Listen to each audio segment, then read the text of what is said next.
Welcome back to TalkBack. We are talking to Lieutenant General Moinuddin Haider, General Haider. Now let's talk about what the so-called public thought about you.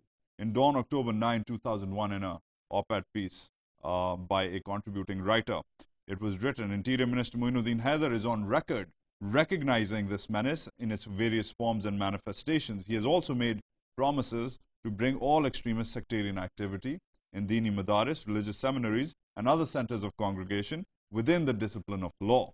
However, somewhere down the road, he always goes astray or encounters resistance to which he succumbs. His good judgment remains unsupported by the will to act. Then it was written around the same time in April 2000, Dawn, op-ed piece. Lieutenant General Haider sounds tough every day. Why, for a change, cannot he act tough? If words alone could achieve wonders, then by now we would have got rid of illegal arms, curbed sectarianism, and banned extremist madrasas. The Iron General, he calls you Iron General, has been able to do none of this in 6 months, but he cannot resist the temptation of sounding and acting like Goering. He compares you to the German whenever he addresses a press conference or appears on television. These are citizens, General.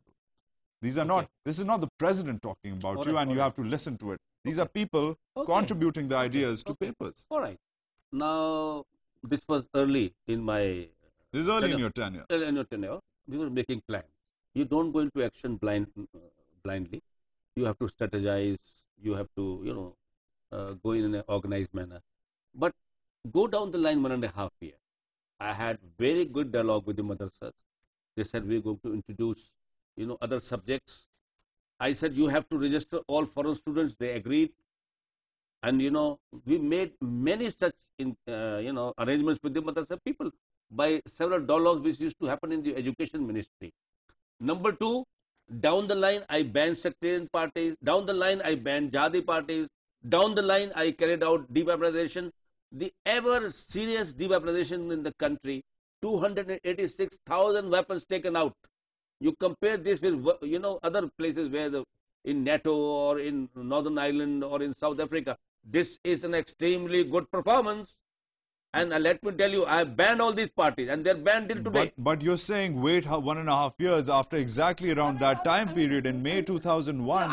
Amnesty International wrote about your performance. You said this was early in your tenure. I agreed with you. Now later in your tenure, Amnesty International said in January 2001, during a meeting with Islamic groups in Islamabad, Interior Minister Haider announced the setting up of ulama committees tasked to promote sectarian peace and intercede in case of tension. But observers have pointed out that such committees have failed in the past to promote peace because clerics, often responsible for sectarian violence, had been included in them. At the same time, Haider announced a survey to register all mosques in the country to prevent further forcible occupation by other religious groups, a context in which violence had often flared up. They're not giving you any brownie points, General. Now listen to me. I said that all these sectarian parties, I called them to a roundtable conference, and from morning we sat till evening discussing only one point agenda, how to control sectarianism. And I came to the conclusion that these people are not going to leave their ways. They have got a lot of vested interests whatsoever. And I came to this conclusion that we have to declare them illegal, we have to be tough with them, we have to ban them, we have to close down their camps, and we have to get hold of their militant elements, which I did. And after that, I told you, after 85 doctors have been killed in Karachi. After that, there has been no killing, and their back is broken. All right. And now on the other thing that you are saying about these jihadi others, also we banned them. As you earlier called it, those were the good old days. And everything which has happened is only recent. That's what you're saying. Yeah, these are so far. I cannot be responsible for what has happened today. I left 4 years ago. General, Siri Saral, Paint Sangreal. Do you remember those two places? Siri Saral and Paint Sangreal, two villages which were cleared by the CDA, by the Capital Development Authority, under orders from you. Yes.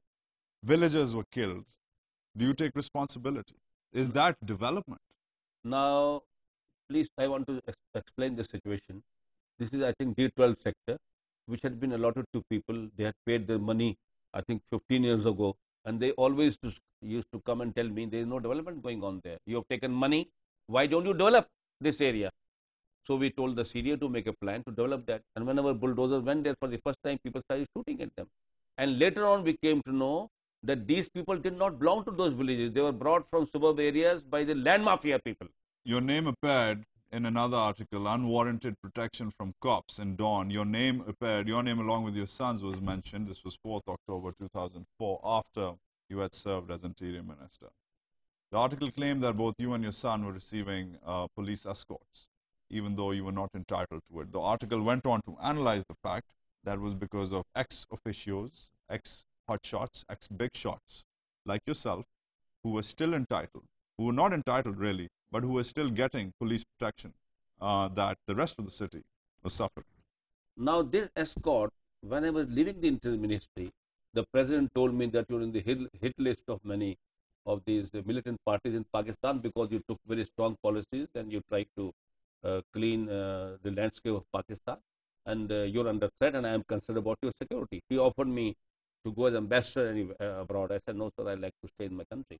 He says, I am issuing orders. He has issued a directive to the government of Sindh that Moinuddin Haider will have the same protection while on the move or while at his home as he was entitled as a minister, because he is a high profile target and he has to be protected because of his performance in the Interior Ministry. So once again, you took up an offer yeah, and you let I mean, it be. Now my life may mean nothing.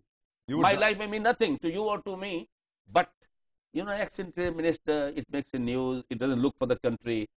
Now I have come to your studio without any escort. Now everybody knows I am moving without any escort these days. General, in the same vein, is it true that the President, who, according to you, gave orders to the Sindh government to protect you, is it true that the President also withdrew the orders after you wrote him the letter in Pildat? Well, I will not like to connect both these, but this did happen immediately after that. And don't you think there's a connection? And the reason given to me was that they are short of rangers and that they are required to be deployed on more important targets. So would you agree with the fact that the general gives and the general taketh away? Well, it is not my entitlement. It is up to him. If I don't need to be protected, Allah will protect me, I hope. Let's stick around to the subject of the armed forces. Yes. On a PPP website, your plot number DB43 in Cholistan, Bahawalpur region is mentioned. It's also mentioned that it is because of generals like you who are taking desert land without water that they want to destroy the lower riparian rights by diverting water. The policy of enriching a few families is at the cost of pitting one province against another and weakening Pakistan. The same is the story with the Ukhara tenants, where to enrich a few generals, army is getting a bad name and tenants are being ejected, killed, injured, imprisoned and tortured. General, you're a recipient of land from the army. Okay. Yes or no?